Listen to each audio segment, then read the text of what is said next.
Hi, everybody. I'm super happy to be here.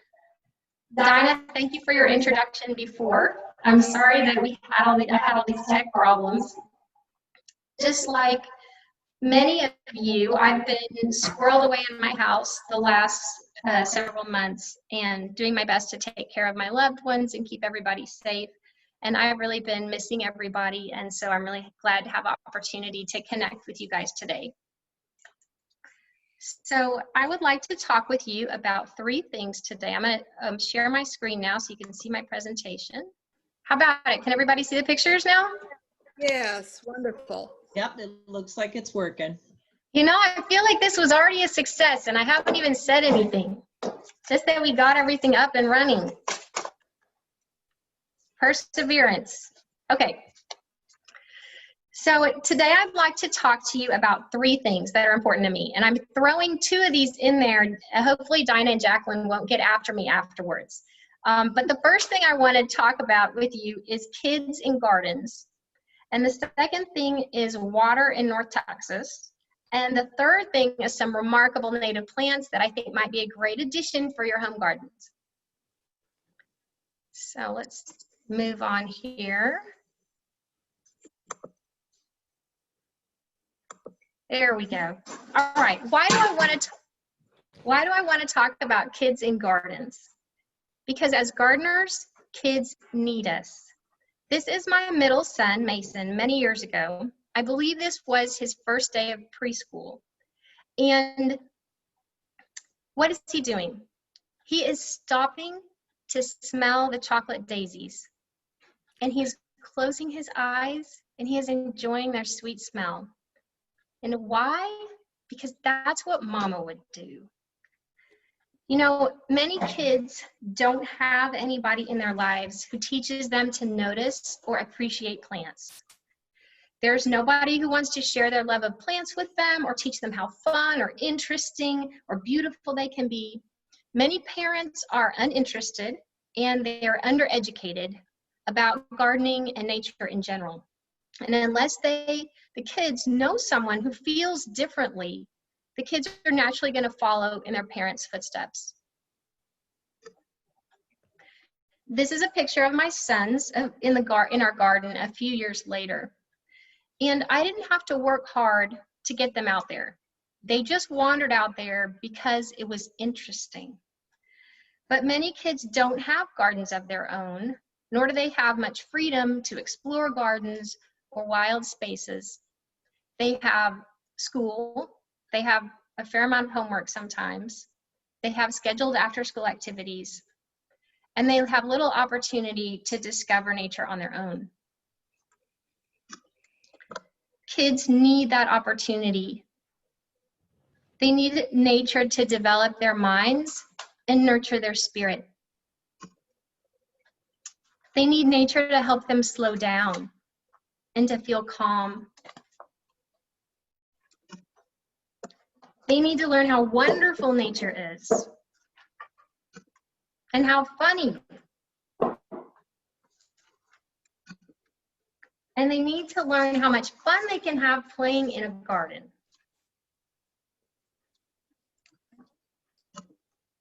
They also need an opportunity to connect to something beautiful, something bigger than themselves, something that they can care for. You know, kids are naturally self-absorbed. We all start off that way. Unfortunately, some of us end up that way. But if we're lucky, we have family members and friends who help us grow up and help us learn to think about others. And gardens can do that too. Gardens can open our eyes to all the other living creatures around us that share our world. Other creatures that have needs and have value, just like we do. Gardens can teach kids that they are not the only ones that matter. But just like all of the other people and creatures out there, they too have an important place in our world. All these lessons are so important right now, and particularly because we are all stressed from isolation and the threat of sickness at this moment. And just as each of us need our gardens to unwind and help us forget about our stresses and bring some joy into our lives, kids need gardens too. Gardens give kids a chance to care for something. They can water a seed and watch it grow and eat vegetables that they grew themselves. They can fill up a bird bath or a bird feeder. They can pull weeds and put down mulch in a pathway. They can plant trees and flowers to feed the bees and the butterflies and the hummingbirds. And by caring for gardens and all the wild creatures out there, kids realize that they are needed, that they are capable of caring for others, and that they are important. If you are already one of the gardeners who brings kids into your garden, thank you so much. And if you are not, because maybe you feel like kids are just too much trouble, please reconsider. There are lots of little ways that you can invite kids to be a part of your garden. Just even take a look at some flowers with you for a few minutes, or maybe to help you with a garden chore and earn a little pocket money. You can bribe them in there, right? If they're not already drawn. And if anybody is interested in helping with our school gardens, please contact me afterwards, after the presentation, because there are so many schools in our area that would love your help. And I would be so happy to help you make those connections. All right, thank you for allowing me that time. Now on to the next topic. Water in North Texas. Here's a few scenes for you. Now, you guys are all smart gardeners, and most of you have lived in Texas quite a while, so I'm sure you can answer this question. And Dinah, I hope everybody can see their chat or put in, because I would like to ask you, why am I here as a representative of our primary water supplier for Tarrant County? Why am I here at the Grapevine Garden Club meeting to talk about native plants? I know you guys know this, but I want to hear it.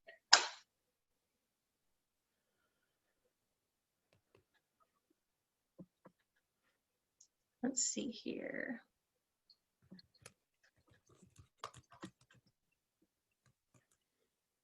Chat participants. I'm trying to find my, can I screen share, Larry, at the same time I can see the chat? Let's see here. Chat Alt-4, it says. Oh, that didn't work. I think if you swirl on the bottom of your screen, you might see that chat button, and then it'll pop up as a sideline. Well, are we? We can have our co-hosts read the comments to you.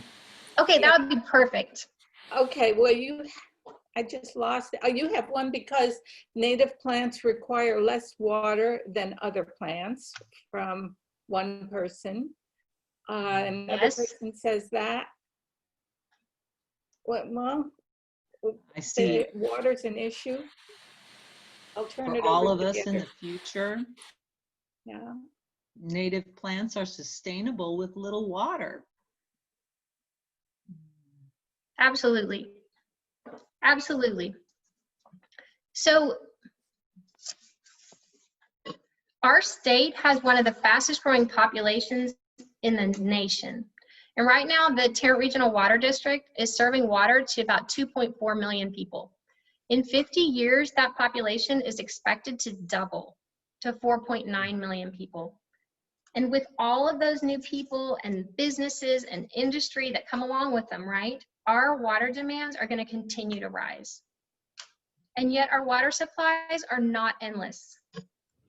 We depend on 4 large reservoirs: Lake Bridgeport, Eagle Mountain, and Cedar Creek Reservoir and Richland Chambers Reservoir. 80% of our water comes from those 2 reservoirs in East Texas.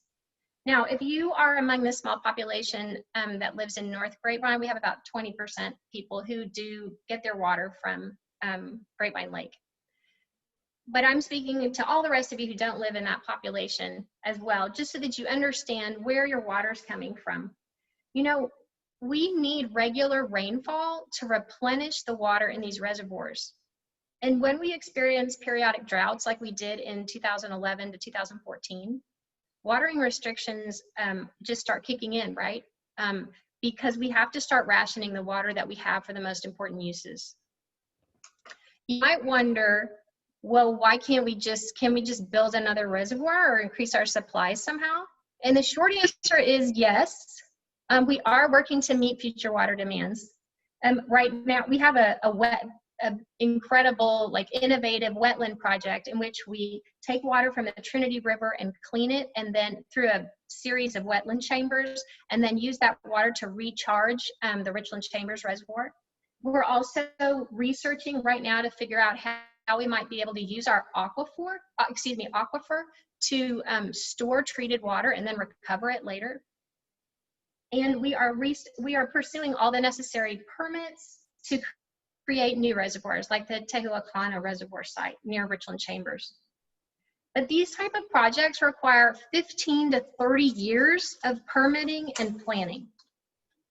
And in the case of reservoirs, they require the permanent loss of critical habitat. They're incredibly expensive, and they cost billions of dollars, which obviously is going to raise the cost of our water. So what is the best way to conserve water to meet our demands? What's the best way to extend our water supplies? To conserve what we already have, to use it wisely and not to waste it. Annually, as homeowners, we spend about 40% of all the total water that we use watering plants outside. And of that amount, about 50% is wasted to evaporation and runoff. And the water that we're using in our yards, it's not rainfall, right? It's treated water. So it's gone through a really long and expensive journey. It's been pumped through about 150 miles of pipelines from East Texas, being pumped up 90 feet of elevation. It's then released into Village Creek and then stored in Lake Arlington. The Trinity River Authority then pumps that water out to its water treatment plants, where the water undergoes lots of processing and filters, and chemicals are added to treat it to drinking water quality. At that point, it's transported to our homes, and we use this drinking water to water our yards. It sounds crazy, right? Well, I'm not giving any guilt trips, because I have a yard just like most of you, and I don't have any other way to keep that grass green if it doesn't rain enough. And it's not just the grass, but all the gardens, right? But I do know strategies to use less water. And so to make it go farther and make sure that there's water enough for everybody to share. Obviously, the most important thing that we can do right now is water plants only when they really need it. So we can pay attention to when it rains, make sure that our sprinkler systems are not going off, right? We can install rain sensors on our irrigation systems. We can also sign up for free weekly watering advice. This is actually customized to your location. So one of our team looks at all the rainfall data and actually calculates and sends out a message that says, you only need a ½ inch this week, or you don't need anything, or you need a full inch, right? So just to get a little bit more information about how you can adjust your watering, just to make sure you're watering just what's needed. We can also water outside more efficiently. We can make sure that our sprinklers are working correctly and that our sprinkler systems are set up to run on a cycle and soak, so that the ground has a chance to absorb the water and we have less water running off into the street, right? We have a free sprinkler evaluation program. If you sign up, a licensed irrigator will come to your home and check all of your irrigation zones and identify any problems and make recommendations. I've had it done at my house, and they were super professional and very helpful. Another thing that you can do is check out our website, savetarrantwater.com. We have lots of water saving tips on there. There's a bunch of do-it-yourself videos. Many of these videos feature master gardeners, and there's a lot of videos on like how to fix common sprinkler problems, how to install drip irrigation in a flower bed, how to build a rain barrel, all kinds of stuff like that. That's helpful. Beyond that, one of the most important things we could do is think about, can we reduce the size of our turf? And I know that's a message that some of the other speakers in the garden club have talked about as well. It's definitely valid though. If we're putting the most water out on our turf, we need to think about, do we really need all of it?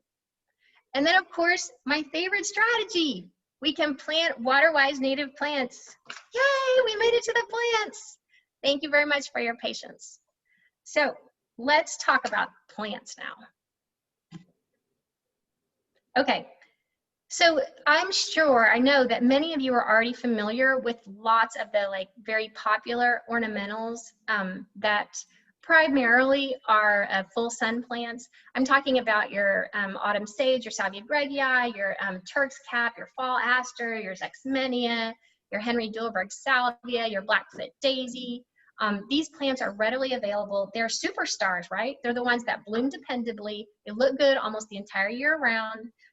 They come back reliably year after year, except for the Blackfoot daisy when it rains too much, right? And they attract all kinds of wonderful pollinators.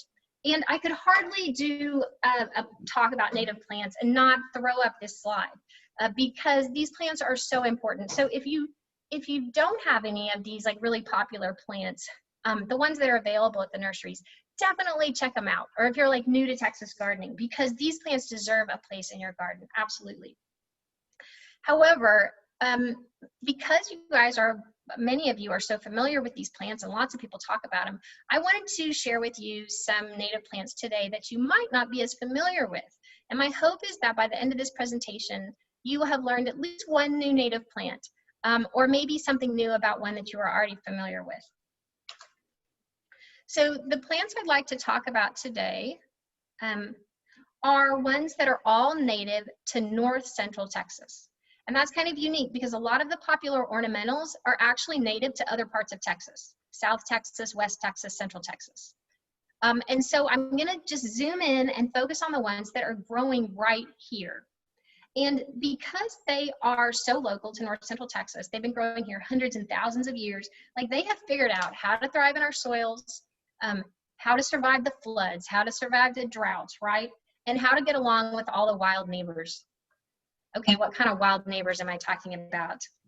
Well, most of these plants depend on animal pollinators to produce seed, right?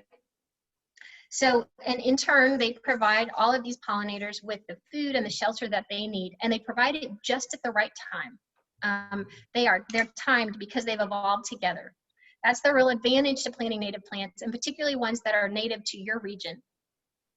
So all the small insects that feed on the nectar and the leaves, they can provide food for more insects and lizards and frogs and all the small mammals, all the creatures, right, that make North Texas wild what it is today.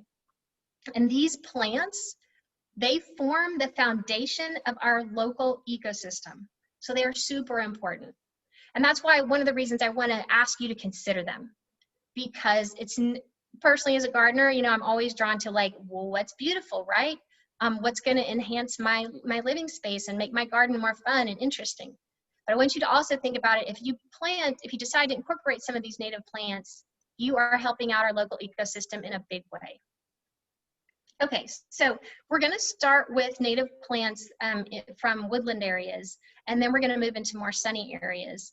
And along the way, I'm going to be talking about, like, I'll give you a general description, and we'll talk about what their natural habitat is and where you might find these plants growing locally. Okay, I have to tell you at this point.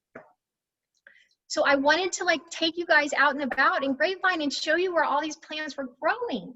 And so I spent the last week going out filming myself on site, like here I am at Meadowmere Park, or here I am at, you know, Parr Park next to Big Bear Creek, and this is what this plant looks like. And I collected all this great video footage, and I had put most of it together, and I was finishing it up late last night, and my computer like completely crashed, and I lost like hours and hours of work. And I was just like, I couldn't believe it. I sat there for a minute in complete disbelief, like, is this really happening?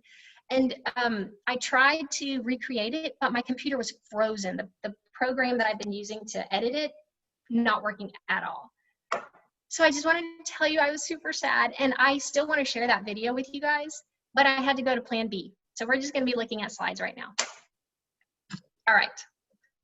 So let's talk now about some really cool plants. So this is golden groundsel. The Latin name is Pachera obovata. We also have Pachera platensis in this area. Take a look. Okay, so up here in the corner, you'll see that they're like the little green rosettes. That's what the plant looks like most of the year. And it's just a very low growing, it's evergreen, and it forms this really pretty mat. And then in early spring, early March, or even a little bit, like just when it's just barely warm enough, right? This plant will send up these flower shoots and have little golden daisies all above it. And it's really gorgeous. And it's very like dainty, it's like fairy gardenish, super pretty. And so this plant, the picture you see on the far left, that was actually taken in East Texas, where this plant is more common. But you can find this plant growing here too. I found it at the new Grapevine Park at Settlers Park, and keyed it out, and it's Picara platensis over there. So that's where it's growing locally, and talks about some of the features, these beautiful flowers. It can grow in a wide range of soils, and it's crazy drought tolerant, and it can take a wide range of light conditions too. I have this plant, I've been growing this plant for years, and I have it in full sun and I have it in deep shade, and it's perfectly fine. And only the plants that are in full sun actually need some supplemental watering in like the hotter part of the summer. But I don't really like to grow it in full sun because, you know, it looks a little bit stunted, it's not happy. Where it's happiest is in part shade. There you're gonna get these big lush leaves, and it'll have enough sun to still put on lots of blossoms for you. So I highly recommend this plant for a shady ground cover. All right, this is pigeonberry, or Avena humilis. And pigeonberry is a like 1 to 2 foot high. Oh no, I take that back. Most of the time it's between 1 and 3 feet high, although there have been some instances where it can grow much taller in like a deep dark shade instance, or maybe where you provide a vining trellis, because it kind of does vine, it kind of like flops over a little bit. But most of the time when I see it around here, it like in post oak woods, it gets to be only like about 2.5 feet high. And it's really drought tolerant. And it's covered in these white kind of pink blossoms and these bright red berries. And the cool thing is it has the flowers and the berries all at the same time. So it's really pretty. I love it. And I have this growing in part shade and dappled shade. In full shade, you're not going to get as many blossoms, right? But definitely don't put it in full sun. It will get like stunted and yellow. You know, it won't handle that very well. But I love pigeonberry. I think it's a great plant. Some of you may not know that we have a clematis that is native to North Central Texas. This is the purple leather flower. And it's a very delicate little slender vine. Like it's not going to be your like show-stopping, you know, stunning vine that's going to take over the world. This is going to be this, you know, pretty little vine that you can tuck in somewhere just so you can appreciate these flowers, which are very long-lasting and very unique. The petals, they have 4 sepals, and they're very thick and leathery, and they range from like kind of like a muted purple to a dark brick red. And inside, it's like yellow or white or red too. It just varies on the plant. They have really cool seed heads too. They look like radial starbursts with little tails. Now this plant, the only place I found it growing in Grapevine is at Park, one spot. And I kind of secretly covet it. I would love to show you this spot. I have not grown this plant in my home yet, but I would love to take some cuttings or propagate some seed if you're interested in seeing if we could spread this plant around Grapevine. All right, this is our native blue mist flower, Conoclinium colestinum. And it's similar to Greg's mist flower in the sense that it's really robust, right? It's got this lush foliage. You'll see that the leaves are not finely lobed like the Greg's mist flower. Also, the Greg's mist flower, at least where I've grown it, is a little bit lighter purple. This one seems to be quite a little bit different shade. So this blue mist flower is growing all over Park next to Big Bear Creek. And you can find it in like sandy soils, honestly, sandy slopes that are super dry, even though it prefers moisture, like a lot of mist flowers do. And so I've been growing this plant that I took from cuttings that I found at Park and in a flower bed, and it's in full sun. And I have not provided any supplemental irrigation to this plant all summer, and it looks phenomenal, and it's covered in blossoms right now. Now the soil I'm growing it in is heavier than what it's used to. Like it's more of a clay, so I'm sure it's getting more moisture from that. But I do want to recommend, if you want to try any of the mistflowers, right, Greg's, or this particular one, this blue mistflower, which I love, make sure that you have space for it to grow, because it does want to spread. Or put it in a flower bed, you know, that is bordered by a sidewalk, or where you have turf, so that you can just mow over any runners, right? So it'll be easy, you know, it'll stay where you want it to stay. But it's a very vigorous, beautiful plant. And of course, the pollinators actually love these like little these little fuzzy button flowers. Okay, frostweed, Verbicina virginica. So this is still a woodland plant. It grows in part shade. I've been kind of all focusing on woodland plants so far. You can find this plant all along Big Bear Creek throughout Park. And it's usually tucked back here and there. I found this beautiful specimen with these pretty flowers on it. It's in the video. And I have some growing at my home too. Now, this plant will take full shade, but it will also take full sun. And many years ago, I actually went with the Grapevine Garden Club, and we went and visited a gardener in Denton. And she had a stand of this frostweed that was probably a good, you know, like 6 to 8 feet wide, 4 feet deep. And that frostweed was like 6 feet tall, and it was super thick and covered in monarchs. And after I saw that, I was like, oh, I need that plant. So I was super delighted when I found it growing here. And I've got it basically in the back, like next to a fence, where I want it to colonize and fill in. And the stems are about between 5 and 6 feet tall. They're blossoming right now. They blossom in the fall, and you just find tons of pollinators on them. They are so popular with all the butterflies and the bees and the other tiny insects. So you might be wondering, what is this strange thing in the middle? So this is an ice sculpture formed around the stems, and that's where the plant gets its name. So when the temperature drops below freezing, water will exude from the stems and form these like ribbons, these little ice sculptures. Now, I've been watching mine for the last couple of years, and I have yet to have the right weather conditions to make this happen, but I am not giving up, so I'm going to continue to look it up. They have some fun videos online too if you want to actually see it happening. All right, so this plant is a little bit wilder than the ones that I've been talking about so far. A lot of the plants, you want to think about what are their natural growth habitats, but I just wanted to mention it because I think that this could have real potential if you have the right spot for it. So this is late flowering boneset, Eupatorium serotinum. And if you go out to Meadowmere Park or anywhere near Grapevine Lake right now, you will just see fields of white flowers, and they smell super sweet.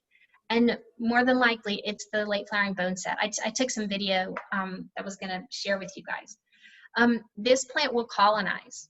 So if you have a natural area where kind of in the back space or under some tall trees where you would like more greenery, more blossoms, everything, this plant might be a good fit for you.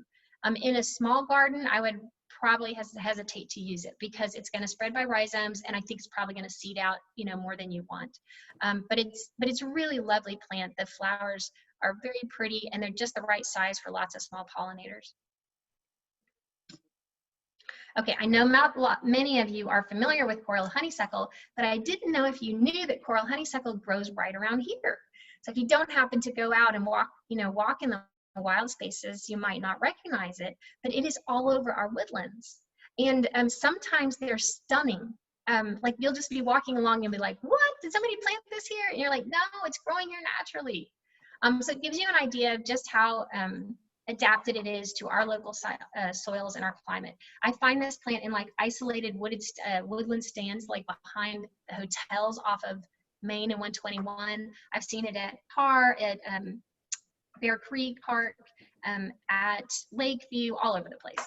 So it's one of my absolute favorite plants. Just the color is phenomenal, and those green leaves. But something else that's really cool too is that this plant is the host plant for the great leopard moth and the snowberry clearwing moth and one other butterfly too. And I love the caterpillars for the great leopard moth. They kind of look like woolly caterpillars with the black and orange stripes. And they get quite big, and they're a lot of fun. And they're not going to decimate the plant, but they are going to. You will see them crawling around there sometimes. It will attract them. Not to mention the hummingbirds, right? This plant's great. Oh, and in my experience, if you haven't grown this yet, this plant grows best receiving morning sun. It appreciates part shade. So and most of the time when I find it growing wild, it's getting just dappled shade, or maybe it's on the edge of a woodland, and that's why it's blossoming a little bit. But most of the root mass and the plant is actually shaded. Okay, this is another plant that you might already know, but again, you might not recognize that it's so popular and so widespread here unless you get out on the trails. So American beautyberry, or Calicarpa americana. These pictures were actually taken over at a park in Keller just a couple weeks ago. But if you head over to Park and take the main trail, like the paved trail, you'll see American beautyberry and blossoming, like not blossoming, with the purple berries everywhere. It's just really phenomenal. These berries are so stunning in these clusters along their leaf axils. So this plant also is a great plant for wildlife. It has little white flowers that attract butterflies. And these berries, well, they're actually drupes. They are a food source for more than 40 different species of birds, which I thought was amazing. Plus lots of small mammals like them too. And a lot of people will collect the beautyberries and make all kinds of things with them, like jams and wines and jellos and everything like that. They say it's kind of like a little bit like spicy, kind of mild flavor. Some people say it's kind of similar to like a hibiscus tea. So I haven't tried it yet, but if you're into edible gardening, I think this would be a fun addition. Okay, where would you want to plant this? This plant will prefer part shade. So it can be planted in full sun, but you're going to have to water it more. And you can plant this in full shade as well. There's a lot of plants growing in full shade at Park, but it's just not going to berry. It's not going to have as much lush foliage as you're looking for. So just that kind of happy medium ground is what would suit this plant really well.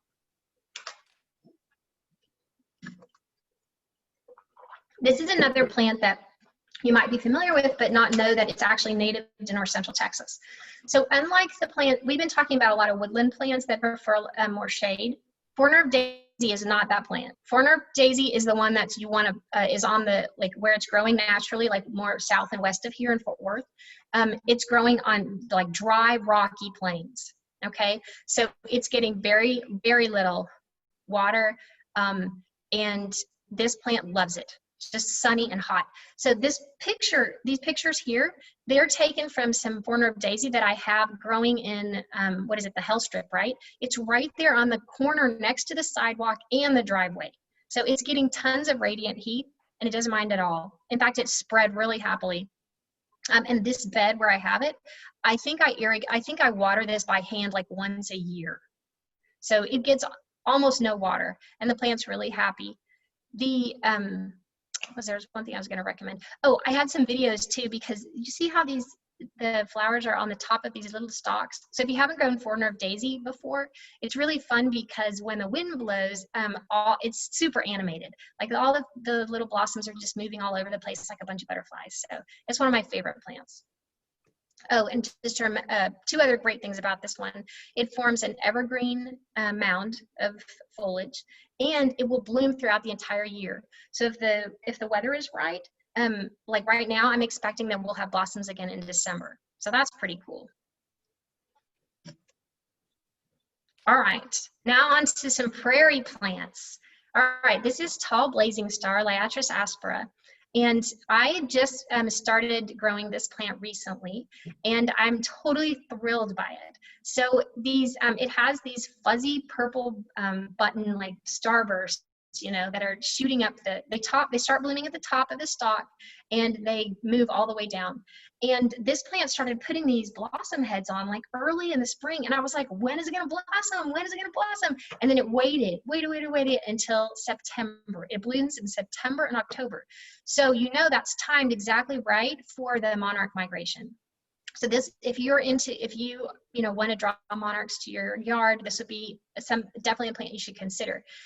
These stalks got quite tall. I think taller than they would in a prairie setting, because I think I had amended that soil with compost. I think it was too rich for them. So you want to consider either the need to support them, maybe consider planting them with some tall grasses to provide some structural support. Or just, knowing ahead of time that's what you're going to need to do. I think these would be super impressive if they were planted en masse. So, And this as a, again, prairie plant, looking for height if you want something in the back of a flower bed, and definitely full sun. Okay, prairie penstemon, Penstemon cobea. So this is a super pretty plant that's very polite in your garden. You shouldn't fear to add it in. And the plant on the left is actually at Tandy Hills Prairie in Fort Worth. And where this penstemon is just growing naturally, all wild over there, and it's gorgeous. And the one on the right with the house, that's actually at Debbie Boyle's house. And so you can see that it's a really pretty specimen. And after it's done blooming, you can cut the stalk back, and then it just made like a little rosette. And I planted some more this summer. I haven't had to water them once. So very drought tolerant, beautiful prairie plant. But it's surprising how big those blossoms are. Like you're thinking like, you know, a good 2 inches, 2 to 2.5 inches big, or large. So really pretty. Okay, we have lots of native milkweeds, and I could have, you know, done a whole slideshow about all of our milkweeds, but I just picked one that I thought was really fun and easy to grow. This is green milkweed. It is native to this area of Texas, and it grows very successfully in gardens. And it's not going to take over the world. It's not like the common milkweed or swamp milkweed or any of the other ones that are showy, right? That will spread out. This one is very polite and contained. And the beautiful flowers with these little clusters and being so intricate, I think they're phenomenal. I love them. Of course, they're going to draw in all of the whole host of species that come and feed on milkweed plants, not the least of which, of course, is the monarch and the queen coming in to lay their eggs so their caterpillars can eat the leaves. Okay, so many of you may be familiar with passion vines, but not know that we have one that's native to our area too. Of course, I see Dinah smiling because Ray's like, of course I do, because it's all over Meadowmere, right? It's all up by the lake. And so passion vine likes full sun. It likes loose, like well-draining soils. It likes moisture, but I'm going to tell you it's super drought tolerant too. And it's very vigorous. I remember like many years ago, somebody telling me that the passion vine from Asia that has the 5 lobes, the one you see at the store all the time, that's the aggressive one. The native one's not aggressive. Whatever, that is so not true. This is a very aggressive, bold plant, and I absolutely love it. I dug up a little plant that was on a trail, and I planted 2 of them alongside a trellis this spring, and it's like a good, you know, like 8-foot high trellis, okay, and it has almost covered the entire thing in one growing season. Now that's the good thing, right? Because sometimes you just want those vigorous growers, right? You want that beautiful back green that foliage to fill in an area. So this plant can get like, you know, 25 feet high, can take off. But the part that I did not like was the fact that like 6 to 8 feet from where I planted it, I was already seeing suckers coming up.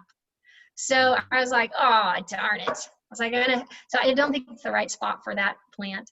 But I'm just telling you this so that if you do plant it, you know, think about that. Think about, you know, maybe putting it next to a turf area where you're just going to mow over the suckers anyway, right? Or putting it where it's going to be bordered like by hardscape, by flagstone or sidewalk or something like that. Okay, something else that's amazing about this plant besides the flowers is the fruit. So many of you might have heard of maypop, right? Supposedly it's like when the fruit, when you hit the fruit or squish the fruit, it makes a popping sound. Well, I had always tried to collect some maypop of the fruit when I would see it growing wild, you know, up around the lake, and the animals would always beat me to it. I'd go back there and the fruit was always gone. And so now that I have it growing on my trellis, I have tons of fruit on here, and I have to tell you, it's delicious. Like you open it up, it's weird kind of fruit, like it's kind of squishy, and you open it up, and it's like kind of like pomegranate seeds inside that have like seeds with like all that fleshy, you know, good juices, you know, soft pulp around them. But it smells like a mix of like apricot and orange and banana all at the same time. Like it's really yummy. So if you're into edible plants, you might want to consider, even though this is very vigorous grower, if you can find a place for this in your home. Okay, this is false indigo, Amorpha fruticosa. Now, I think this specimen, this picture that I took is not the one. I've only found this plant growing in 2 places in Grapevine in really different conditions. Okay, one is on where you'd expect it to be, because this plant is supposed to like moist soils. And it's growing right along Big Bear Creek at Park Park. And it's on this slope, and that's what these plants are great for. They are great at stabilizing banks, okay? And it's only one single plant there at Park Park. I have never seen another one like it, so I don't think this is going to spread aggressively. It is going to expand, though. It has like these large limbs and like these soft little green leaflets. But the cool thing about, or one extra cool thing about this plant are these purple spiked flowers in the summer. They're really cool. The coloring is very distinct, and they sometimes, depending upon the right conditions, you can have these spikes all over the entire plant. And the only other place I've seen this plant growing is out in heavy clay soil in full sun, like completely different than where I found it growing at Par. And the plant is much smaller, but it's still been there, and it's been surviving on rainfall alone, and it's perfectly healthy, and I've collected lots of seed from that plant. So I do think it will tolerate a wide range of conditions. But like if you have a if you have a pond or a wet area in your property, or you need like a large filler plant, this might be a really good choice. Okay, and since we have just a couple large plants left, so buttonbush. This also grows all along the lake. This is also going to now. You see it all along the lake, so you might be thinking, oh, it's going to be too aggressive, you know. But these plants that are on, or the pictures that are on the bottom, they're actually from Debbie Boyle's house. And do you see that super tall tree? That is a buttonbush. Most of the time, they're much smaller, more like in the 8 to 12 foot range, 8 to 10 foot range. But her plant is like, I don't know what Debbie's doing. You have to talk to her about it.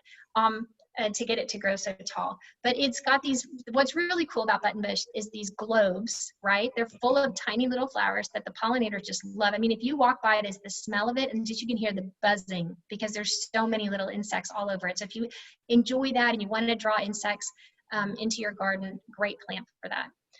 But then in the fall, and this is, I was going to include in my video, these white globes turn rust colored. So, and then they're just hanging on the plant all over it. So it's really decorative. This plant is going to be best suited for an area with moisture soil. So I would think about if you have like a seep or a low area in your property, and you kind of like you needed it as like a background plant, this might be a good choice. All right, that's it. So there were so many other plants that I could have chosen, and I kept being like, oh, I wanted to add one more, but I didn't want to overwhelm you guys, and you know. So we just try to keep it to that. But there's a whole bunch more native plants that are local to this area that would be great additions to your garden too. Maybe that'll be part 2 if you guys ever invite me back. All right, so where can I find these plants? The best place are local native plant sales. Well, the easiest place. So for example, like the Molly Holler Wildscape, they're having a plant sale on September 26th. I think it's from 9 to 2, it's in Arlington. And I looked on their plant list, and they had more than a dozen of these plants that I just mentioned. And then the North Texas chapter for the Native Plant Society, they also have their plant sale. I think it's gonna be at River Legacy in Arlington, and that's coming up on October 5th. So those are some of the best places, because those people are gonna, those groups, special interest groups, are focusing on these like more unique native plants for our area. You can also find, you can also purchase a lot of these plants. You can either purchase seed, or you can purchase these plants bare rooted. And I think Native American Seed and Prairie Moon Nursery have the best selection. And then if you're interested, you can always just contact me, because I might have, like, I would be happy to share some of my golden groundsel, you know, because I've been growing it for a long time. It's not very aggressive, but you know, a few little plugs here and there. I've got plants and I would love to share them. And, or if we can't, I could contact some of my native plant friends, and we could see if they're you know, they have some in cultivation. Or we could just go on a walk and go, if you want to propagate something, and I'll show you where these plants are growing wild here, and we can take cuttings and go collect seed. So I'm totally into that, and I'll do my best to be good social distancing and wear my mask and everything if anybody's interested in taking me up on that offer. So my email is there, and you can reach me there. All right, so what about, I just wanted to go over, if you're interested in learning any more about water conservation, or just more about the story that I was, you know, touching upon today, please visit our website. We have a weekly, not weekly, excuse me, a monthly newsletter by email. It's super short, but it will tell you like when there's events coming up. Like for example, this coming weekend, there's a rain barrel sale and a You Planet sale. And they're selling plants for pollinator gardens. So you could learn more about that at our website. Another great place to learn more about water conservation information is waterisawesome.com. Oops, and then lastly, okay, you remember in the beginning of this presentation, and I showed you all these pictures of my kids when they were small? Well, sometimes, not always, but many times, small kids who learn to love gardening and nature become big kids who learn to garden and love nature. So please help me in this effort. And thank you for the opportunity to talk with you today. Are you ready for questions? I am ready for questions. All right, we certainly have a lot of great comments saying, "Oh yeah, Betsy's right on that. Oh yeah, oh yeah." There was one question which back on your pigeon berries. What critters actually use or eat those berries? Do we know? Oh, for the pigeonberry? Yes. I have only seen like small ground birds, you know, just the typical songbirds that you'll see around here. Like I've seen mockingbirds eat them. But I know that lots of other birds do as well. I just haven't happened to observe any of them. Okay, thank you. But I actually have a great picture of a mockingbird with one of those pigeonberries in its mouth. Ah. Another question is one of our members asked about, said they need help propagating milkweed. Can you give us some feedback on that? Yeah, absolutely. So milkweed needs to be cold stratified first. Sometimes, so I've had the most success where and was this question from Mary Lou? Mary Lou, the same things we would do when we would propagate plants in the greenhouse. So you want to get some sand, preferably like a sterile sand, like from a building store, or more sterile than perhaps, you know, just dug out of your sandbox, or, you know, and then you want to just keep it lightly moist and put it in the refrigerator for at least 6 weeks, and then you just keep going in and checking on it and making sure that, you know, you open up the bag periodically so it can have some oxygen in there, and then put it back in the fridge. And I've had really good germination rates with that approach. I know that Native American Seed recommends doing it like completely sterile, like in like little baby food jars that you like sterilize before, and you wear gloves and everything like that. And I've done it that way too, and it worked. But I've also done it like I just got builder sand from Home Depot and then just put some, or from the yard, like the landscape place, right? And then I just wet it a little bit, stuck the seed in it, and it worked great too. So you're just, you know, sometimes you may get other things in the bags that would grow along with the seed, but I think for the most part, it's fine. Any other questions? I see lots of good comments here. Harriet, did you have a question? I have lost the chat and the video. I only have the sound. I'm sorry. Okay, there was a really interesting comment from Anne Marie concerning, and I'm not sure how to pronounce this, a watering system, Rachio, R-A-C-H-I-O, a smart sprinkler controller. Yes. And that it connects to the local weather forecast and will automatically cancel watering if it rains. Yes. And it adjusts for changing seasons, and you can control it, you know, via Wi-Fi. So you know, you can work with it when you're gone. Have you had experience with that, Betsy? I have not, but it sounds really great. I will definitely, is that person, let's see, I'm trying to find that comment. So I will definitely look into that. So thank you for sharing. Okay. That was Anne Marie Garland. And I got my chat and video back. Yeah, I don't know why. Harriet. It just popped up. I may take you up, Betsy, on looking for seeds. All right, good. I would love to. Definitely, Harriet, let's set up a time, okay?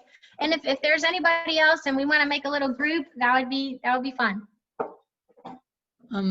Joetta brought up that there's the common name, the four-nerve daisy, growing in her yard is Hymeoxis. Hymeoxis, right. And she says, but the bloom looks like Tetranaceous. Right. So I have the Joetta, I can't speak to clarify it right now, but I have the good fortune to have a team member who is a botanist. And so I'll check in with her and then I'll send you an email back so we can figure out what the scoop is.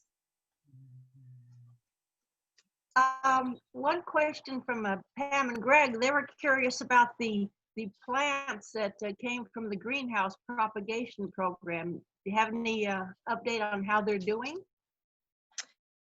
You know, Debbie Boyle continues to volunteer there, and she told me that she worked with Trace had put Worthy at the Grapevine Garden Club, had planted a number of those plants at the Botanical Garden. And so I know Debbie's helping to take care of them. So definitely, yeah, stop by and talk with Trace and check them out. Another person to talk to about that would be Kathy Nelson. She is in charge of the habitat restoration efforts for the Grapevine Parks Department. Thank you. Got a comment here that I don't know if it's from Linda or Joe, but they want to join the group to gather plants. So, all right. Well, Dinah, could you help in maybe collecting emails or? Yeah, we would. I think, Ella, if we put that out on our next Wednesday email update, maybe we can collect names and email addresses of people who are interested in forming a group. Is this something that will happen soon, or do we need to wait a little bit? What would you recommend, Betsy? I say I think we should do it now, or, you know, like in October. Okay. Definitely, because a lot of plants have their seed heads on right now. It's going to be easier to collect. We don't want to, you know, we can get the seed when it's a little bit fresher and it hasn't, you know, gotten, and we don't have to collect it off the ground, right? So we want to get that little bit fresher, more viable seed. And then plus we want to do it before the weather gets cold, so. And other people are now joining in now, and they want to join the group. So Yay! This seems popular in the chat room. And would you please restate your email for everyone? Oh, my email. Yes, it's very simple. It's just my name. So Betsy.Marsh@trwd.com. That's not the one in the yearbook.